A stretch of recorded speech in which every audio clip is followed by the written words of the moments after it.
Olá, bem-vindo, bem-vinda ao programa Claramente, você de bem com a sua saúde mental. Temos um assunto interessante para abordar hoje e creio que vai interessar a você e a todos.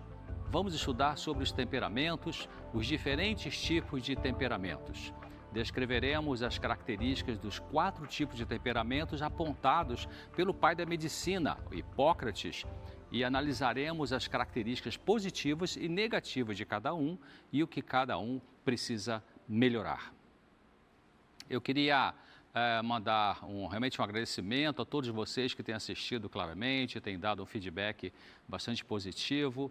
E um abraço para o Divino José Henrique de Martins Soares, de Minas Gerais, que sempre faz seus comentários sobre esse programa, e todos vocês que têm dado um comentário e falado coisas tão interessantes e agradáveis, e também preciso das suas críticas, suas observações e sugestões de temas para os próximos programas. Um grande abraço a todos vocês e muito obrigado pelo carinho para com o programa Claramente.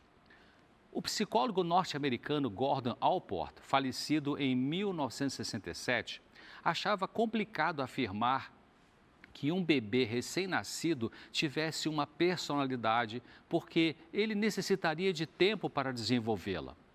Entretanto, afirmava que a personalidade começava no nascimento, tendo o bebê uma personalidade potencial.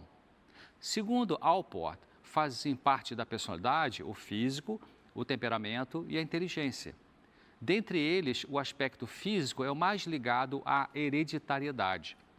Porém, existem estudos que mostraram que as bases do temperamento e da inteligência são também determinadas geneticamente. Allport chamou a atenção para o fato de que, nos estudos dele, o corpo, o temperamento e a inteligência são influenciados durante a vida pelos alimentos ingeridos, pela saúde ou pela doença e também pelo ambiente. Hoje se sabe que o que somos como pessoa tem que ver com a genética, a epigenética, a qualidade do ambiente afetivo familiar onde se passou os primeiros anos da infância, a sensibilidade pessoal e a natureza espiritual. Cientistas têm estudado a possível relação que existiria entre traços físicos e temperamentos. 2 teorias são as mais aceitas sobre a conexão entre características físicas e o jeito da pessoa ser sob o ponto de vista psicológico. Uma delas é a de Ernst Kretschmer, um psiquiatra alemão que estudou medicina, teologia e filosofia, falecido em 1964. Ele conceituou os seres humanos quanto ao aspecto físico em 3 tipos: o atlético, o pícnico e o leptossômico. A pessoa com constituição atlética é aquela que é musculosa e tem ossos grandes. A do tipo pícnico é o gordo e atarracado. E a com constituição leptossômica é a pessoa alta, magra, geralmente meio frágil em alguns aspectos. Segundo Kretschmer, os de constituição atlética tenderiam a desenvolver doenças mentais com o predomínio de explosões de temperamento, a epilepsia, irritabilidade fácil. Os pícnicos, que são os baixinhos e gordinhos, tenderiam ao sofrimento maníaco-depressivo. E os leptossômicos seriam mais voltados à possibilidade de desenvolver timidez forte e esquizofrenia. Já 2 cientistas, Sheldon e Stevens, estudaram por 50 anos os tipos humanos, chamados de somatotipos, procurando fazer uma relação entre a forma física da pessoa e o temperamento dela. Sheldon fez uma classificação dos tipos de pessoas baseado na embriologia. Quando se junta o espermatozoide do pai com o óvulo da mãe, se forma o embrião no útero materno. Ele será embrião desde o momento da fecundação até 8 semanas de vida e passa a ser feto a partir da 9ª semana até o fim da gestação. Ao formar o embrião no útero materno, ele tem 3 camadas de células, que são o endoderma, que vai dar origem aos órgãos da vida vegetativa e nutritiva, tem o mesoderma, que forma o esqueleto e músculos, e tem o ectoderma, que formará a pele e o sistema nervoso. Sheldon classificou então as pessoas em 3 tipos físicos, chamados de endomorfo, mesomorfo e ectomorfo. Interessante que há uma semelhança desses somatotipos de Sheldon Stevens com aqueles que eu citei de Kretschmer. O endomorfo corresponde ao tipo pícnico de Kretschmer, o mesomorfo ao atlético e o ectomorfo ao leptossômico.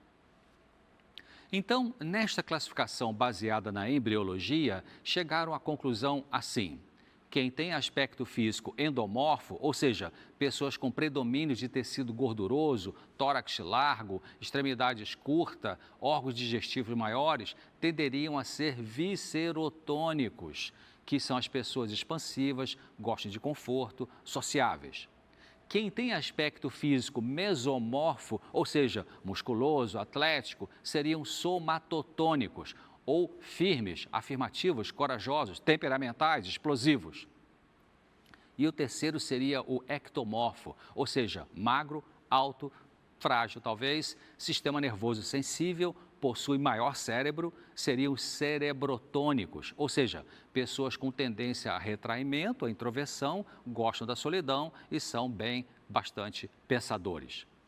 Hipócrates, o pai da medicina, afirmou que a personalidade e a enfermidade humana dependiam do equilíbrio ou do desequilíbrio entre 4 humores corporais, que ele chamou de a bile amarela, a bile negra, o fleuma e o sangue. No segundo século depois de Cristo, cerca de 500 anos mais tarde, Galeno de Pérgamo desenvolveu tipos temperamentais que classificavam as pessoas de acordo com o humor predominante. No tipo colérico predominava a bile amarela, no melancólico a negra, no fleumático o fleuma e no sanguíneo o sangue. Hipócrates descreveu 4 tipos de temperamentos: fleumático, sanguíneo, colérico e melancólico. Alguns estudiosos dizem que colérico significa irascível, explosivo, temperamental, agressivo. O sanguíneo significa alegre, despreocupado, animado, esperançoso. Melancólico significa triste, pensativo, desanimado, meditativo. E fleumático significa apático, formal, perfeccionista. Personalidade é o conjunto de características psicológicas que determina os padrões de pensar, sentir e agir, ou seja, a individualidade pessoal e social de alguém. Caráter é a soma de nossos hábitos, virtudes e vícios.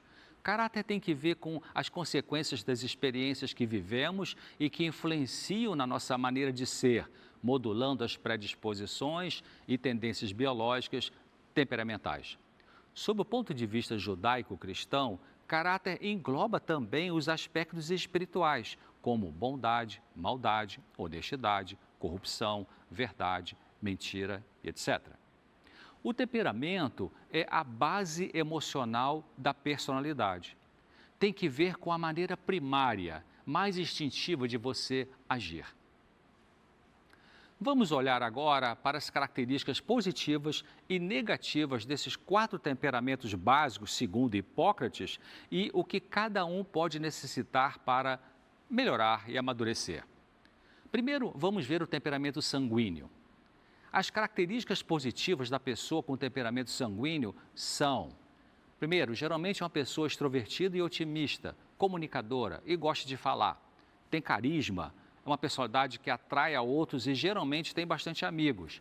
É bom ter um sanguíneo quando existe uma festa, porque ele vai dar vida ao encontro com seus gracejos, piadas e histórias.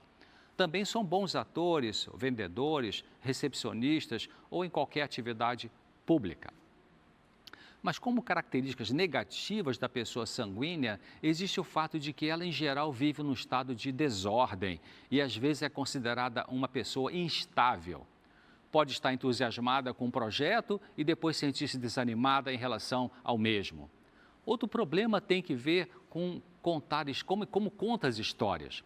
O sanguíneo, em geral, preocupa-se mais com a narração do que com a verdade. O fato de relatar alguma coisa e manter o interesse de sua audiência poderá ser mais importante do que está dizendo, do que a verdade. Em outras palavras, A pessoa sanguínea facilmente exagera e isso não é necessariamente um fato intencional, consciente. Vou dar um exemplo. A pessoa sanguínea pode narrar sobre uma festa na qual ela esteve e que estiveram lá, vamos dizer assim, umas 20 pessoas. E quando ela vai falar isso para alguém que não estava na festa, ela fala assim, puxa, lá tinha tanta gente, nossa, devia ter umas 50 pessoas.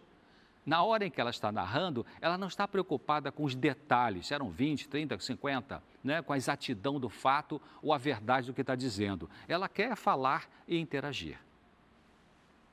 Esta característica, unida a uma certa desorganização, faz do sanguíneo, em geral, uma pessoa que se preocupa com o hoje. É como se ela dissesse assim, se eu tenho dinheiro hoje, não nos preocupemos com amanhã, gastemos agora, o ontem não é importante, porque já passou. O amanhã ainda nem chegou, então para que eu vou esquentar a cabeça com isso? Então vamos viver hoje.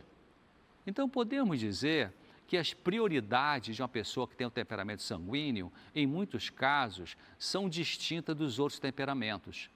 Isso, consequentemente, cria frustração em outros porque, aparentemente, o sanguíneo se despreocupa com os assuntos que os outros consideram importantes. Agora, dentre as necessidades de melhora, de aprimoramento da pessoa com esse tipo de temperamento, o sanguíneo, ele carece de ser mais digno de confiança e se tornar um pouco mais, ou até bastante mais, dependendo, né, um pouco mais formal, né? E também desenvolver uma autodisciplina na sua vida, trocar o eu por uma humildade genuína. É importante lembrar que, apesar do fato de que cada um de nós tem um temperamento básico, dentre os 4 dessa classificação que eu estou usando aí, que é de Hipócrates, né, o colérico, o sanguíneo, o fleumático, o melancólico, na verdade nós possuímos em algum nível mais forte ou mais fraco, mais consciente, menos consciente, possuímos características de outros temperamentos também. Nós vamos ampliar esse conceito, nós vamos trazer mais informações sobre os outros temperamentos, né, sempre focando assim, quais são as características positivas, quais são as características negativas e o que precisa melhorar.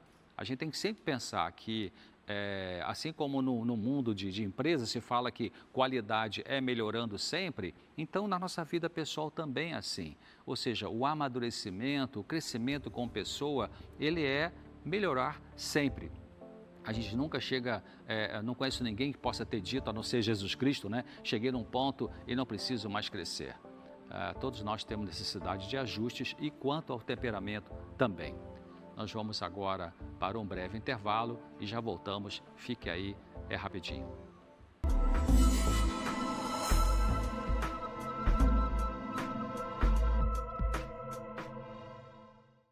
Olá, o programa Claramente está de volta e hoje eu estou apresentando um tema sobre temperamentos.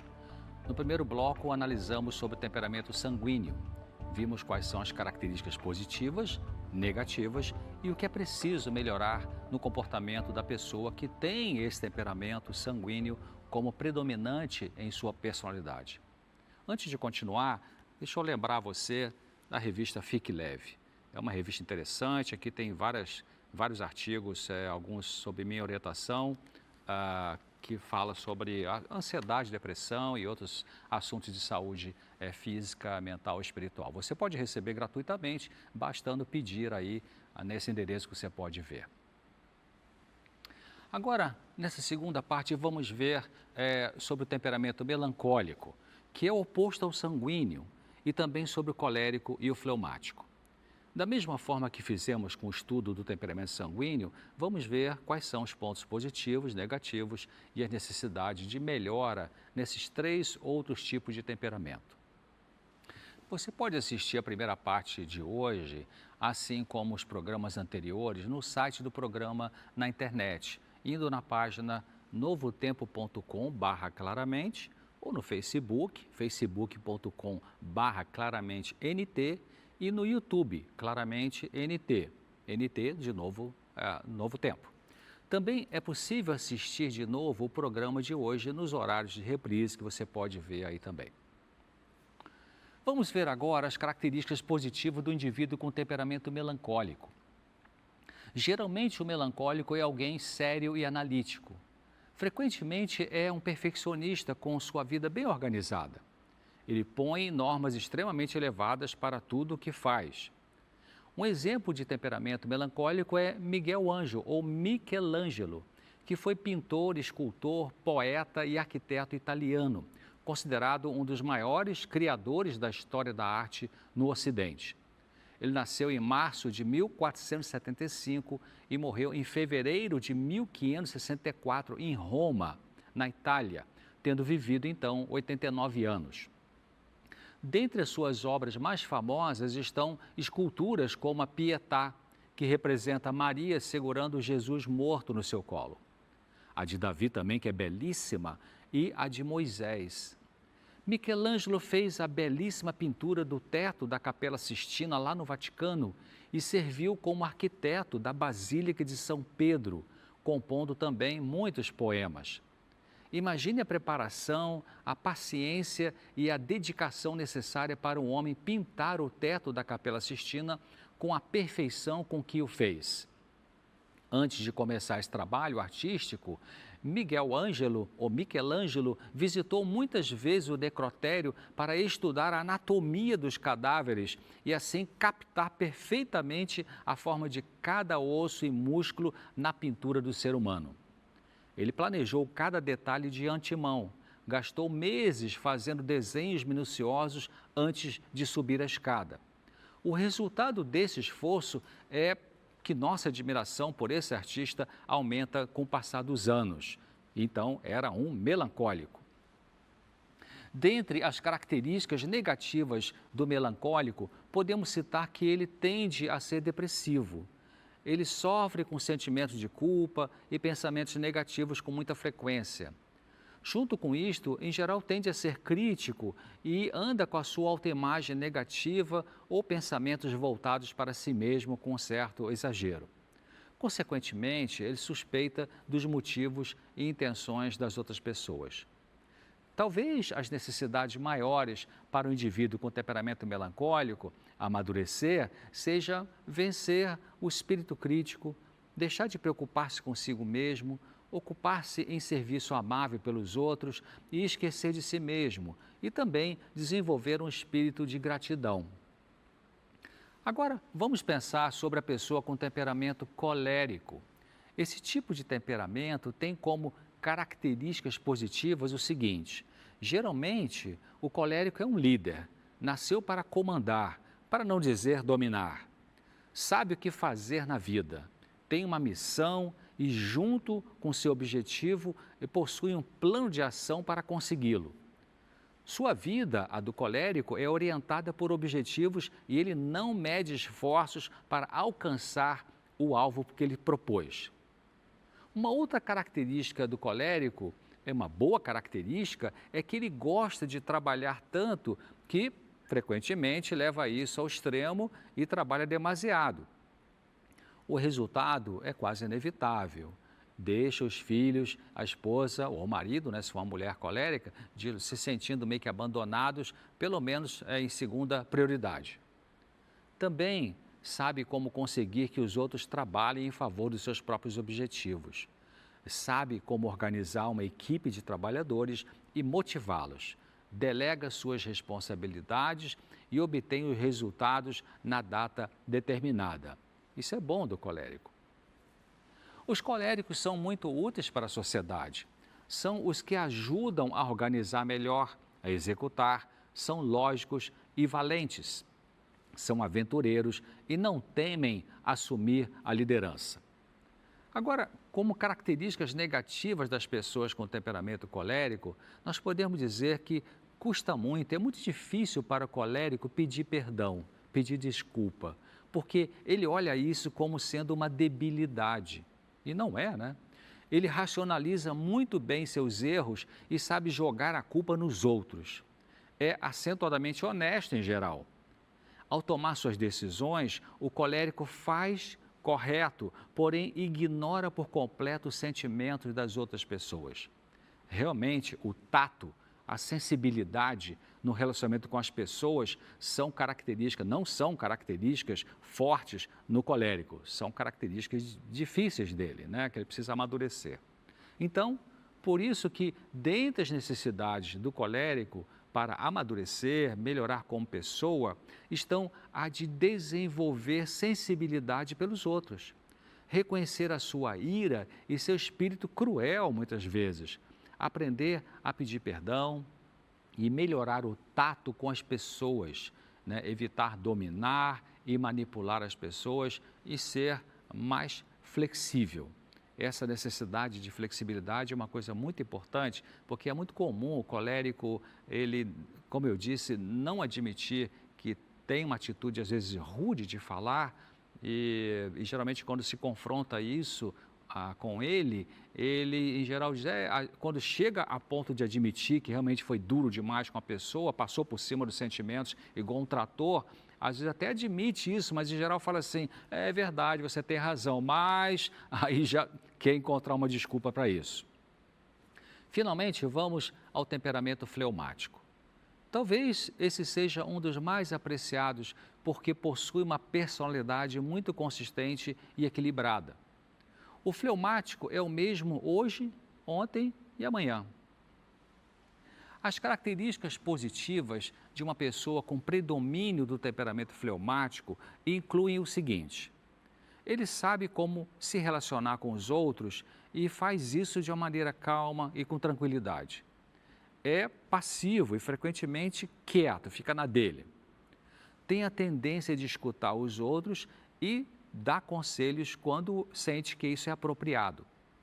Ele é uma pessoa diplomática, é um pacificador, criando influência estabilizadora em um ambiente tumultuado.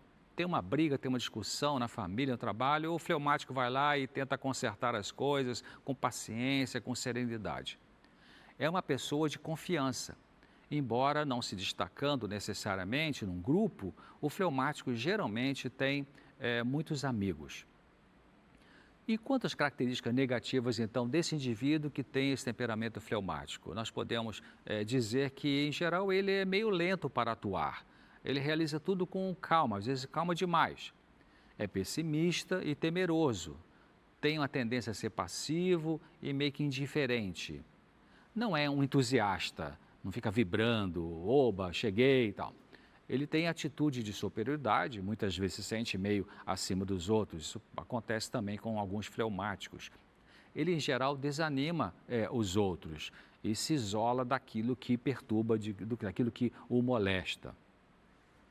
Dentre as necessidades do fleumático, para ele poder amadurecer e crescer, nós podemos citar que ele precisa vencer essa passividade, essa tendência de deixar a coisa correr muito frouxa, aprender a dar-se também para os outros, tentar olhar o lado positivo das coisas e procurar ser otimista e ter um espírito mais comunitário, mais desenvolvimento com as pessoas ali onde, seja na família, no seu trabalho, na sua comunidade religiosa. Na verdade, todos nós somos uma mistura de temperamentos. Não tem alguém que é só isso ou só aquilo, só colérico, só fleumático, só sanguíneo, só melancólico. Nós podemos ser metade de um temperamento e metade de outro. E algumas pessoas possuem um único temperamento, dominante, vamos dizer, 90% desse temperamento e um pouco de outro tipo de temperamento. Cada um é diferente. Os nossos temperamentos são distintos. Frequentemente acontece que os sanguíneos são atraídos pelos melancólicos ou vice-versa, melancólicos são atraídos pelos sanguíneos. O sanguíneo admira a nitidez e a ordem do melancólico. O sanguíneo, que às vezes é superficial, impressiona-se com a análise de um melancólico e a sua perfeição. Por outro lado, o melancólico sente uma deficiência no âmbito social e deseja se aproximar mais dessa pessoa sanguínea que é tão otimista, tão extrovertida e carismática. Mesmo existindo uma espécie de força que atrai essas pessoas umas às outras, é quase inevitável que surjam os conflitos entre elas. O sanguíneo gosta de falar, o melancólico prefere o silêncio. O sanguíneo é impulsivo, o melancólico analisa primeiro antes de agir.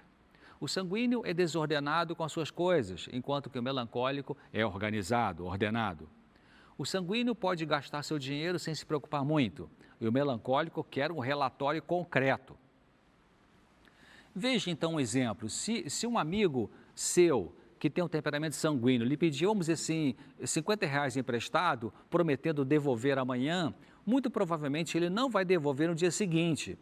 Isso não é necessariamente proposital, não é uma mentira intencional, nem é um roubo. Simplesmente o sanguíneo muitas vezes não dá importância como melancólico ao que é dito. Se esse amigo que pediu o dinheiro emprestado fosse melancólico, provavelmente não somente devolveria o dinheiro no dia seguinte, como ainda poderia perguntar se devolveu atrasado. Por outro lado, é comum o fleumático se unir ao colérico. O colérico fala, o fleumático escuta. O colérico manda e o fleumático obedece. Quando o fleumático é indeciso, o colérico assume a liderança. Quando...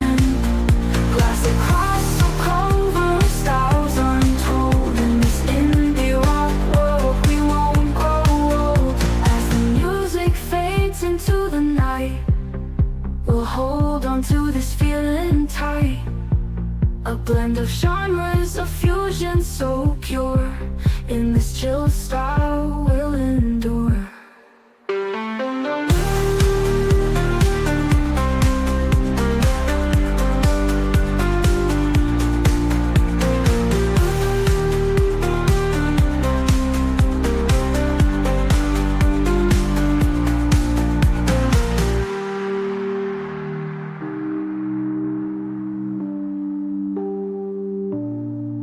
As the music fades into the night, we'll hold on to this feeling tight. A blend of genres, a fusion so pure. O colérico perde a paciência, o fleumático não leva em conta. Quando o colérico é arrogante, o fleumático perdoa. Qual temperamento melhor? Não existe temperamento melhor. Todos são importantes na vida para executar tarefas, para viver uns com os outros. Vamos ficar por aqui hoje. Eu aguardo você na semana que vem aqui no Claramente. Até lá.